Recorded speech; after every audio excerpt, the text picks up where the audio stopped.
Assalamualaikum warahmatullahi wabarakatuh. Kami dari kelompok 2 yang beranggotakan Rizal Ansori SPD, Rizky Nurjannah Lubis SPD, Rizka Fitriani Nasution SPD, Rizky Romayanti Siregar SPD, dan Rija Taufik SPD akan memaparkan analisis isu COVID-19 dengan pengampu materi Ibu Gadis Melani Rusli SH yang diselenggarakan oleh BPSDM Provinsi Sumatera Utara yang bekerja sama dengan LPP Akro Nusantara. Adapun latar belakang masalah yang akan dibahas yaitu COVID-19 merupakan penyakit menular secara cepat yang disebabkan oleh coronavirus, dan penyakit ini pertama kali ditemukan pada Desember 2019 di Wuhan, ibu kota provinsi Hubei, Cina, dan sejak itu penyebarannya secara global di seluruh dunia.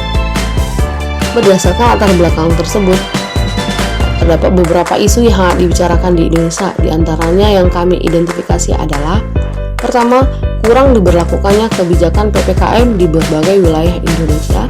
Dua, tingginya tingkat kematian pada lansia 12,4% dibandingkan kelompok usia lain.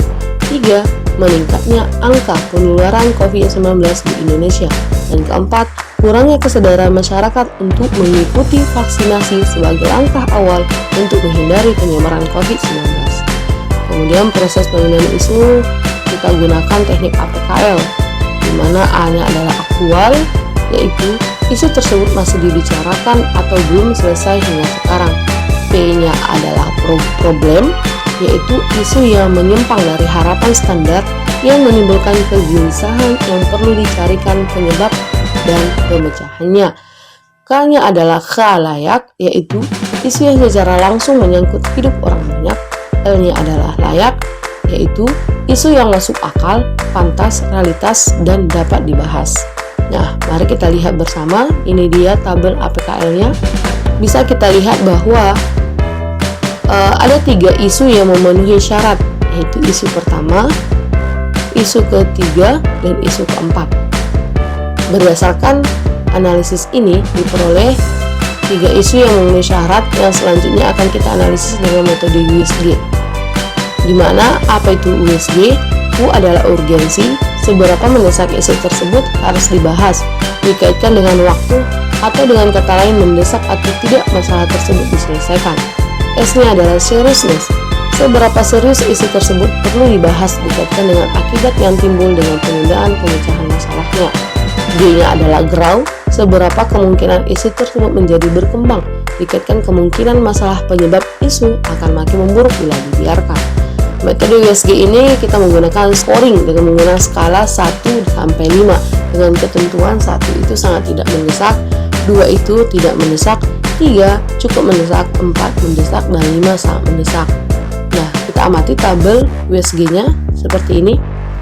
Nah, dari sini kita lihat bahwa terdapat peringkat 1, 2, dan 3. Nah, peringkat 1 itu merupakan isu yang akan kita bahas, yaitu adalah meningkatnya angka penularan COVID-19 di Indonesia. Selanjutnya kita coba mencari akar masalahnya dengan menggunakan diagram piston yang sering disebut dengan cause and effect. Bisa kita amati di sini ada cause atau penyebab yang pertama adalah human, yaitu minimnya kesadaran masyarakat untuk mematuhi protokol kesehatan dan vaksinasi. Kemudian adanya masyarakat yang melanggar PPKM. Penyebab kedua yaitu method, itu menurunnya disiplin penerapan protokol kesehatan dan kurangnya pengetahuan cara isolasi yang benar. Penyebab ketiga adalah material, terbatasnya alat medis rumah sakit dan juga tenaga medis dan dana yang terbatas. Kemudian yang keempat, penyebabnya adalah improvement, penyebaran virus begitu cepat dan kurang disiplin melakukan 5M, sehingga menimbulkan efek yaitu meningkatnya angka penularan COVID-19 di Indonesia. Dari feedback ini, terlihat salah satu penyebabnya adalah human atau manusia yang kesadarannya masih rendah dalam mematuhi protokol kesehatan dan vaksinasi. Beberapa contoh tindakan dalam mematuhi protokol kesehatan dan vaksinasi guna untuk menekan angka penularan COVID-19 yang juga merupakan salah satu bentuk penyelesaian masalah. 1. Memakai masker saat keluar rumah.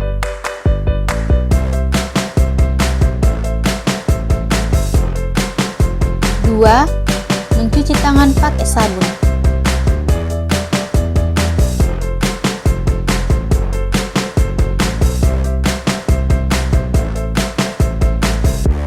Tiga, jaga jarak.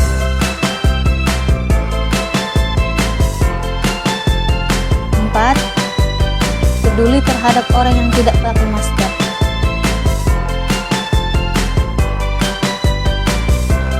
5, melakukan salam siku jika hendak bersalaman.